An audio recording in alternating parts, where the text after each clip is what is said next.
कधी अस्मानी तर कधी सुलतानी संकटामुळे कांदा उत्पादक शेतकरी अडचणीत सापडलाय।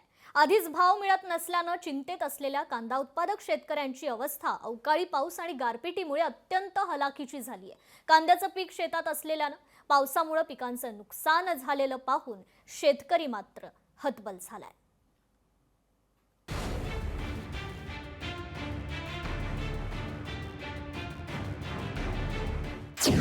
अस्मानी संकटामुळे कांदा उत्पादक शेतकरी अडचणीत।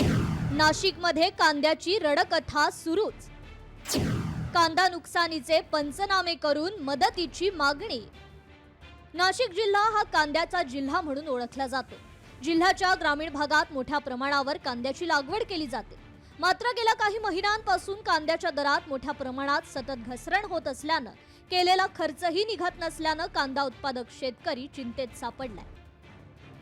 डबल दुबार कांदे लावले, ते आता आले होते जवळपास 8-15 दिवस आले होते। गारा आल्या, खूप पाऊस आला, त्याच्याने ती पूर्ण एकदम सडल्यावानी होऊन गेले, पूर्ण फुटून गेलेले, 2 भागा झालेल्या त्यांच्या। तर ते संकट आणि हे संकट खूप म्हणजे एकदम म्हणजे सांगता येणार नाही, इतकं डेंजर संकट झालेलं। तर सरकारने काहीतरी याच्यावर तोडगा काढावी आणि शेतकऱ्याला काहीतरी नुकसान भरपाई व्यवस्थित योग्यरित्या काहीतरी द्यावी। यावेळी चांगला दर मिळत नसला तरी कांद्याला पुढील काळात चांगला भाव मिळेल या आशेवर जिल्ह्यातील हजारो शेतकऱ्यांनी कांदा पीक घेतलं होतं। कांदा काढणीला काही दिवस शिल्लक असतानाच गेल्या आठवड्यात आलेला अवकाळी पाऊस आणि गारपिटीनं शेतात असलेला कांदा पीक संपूर्णपणे नष्ट झाल्याचं पाहून शेतकरी हतबल झालाय। सरकारनं नुकसानीचे पंचनामे करून मदत करण्याची मागणी शेतकऱ्यांकडून होऊ लागली आहे।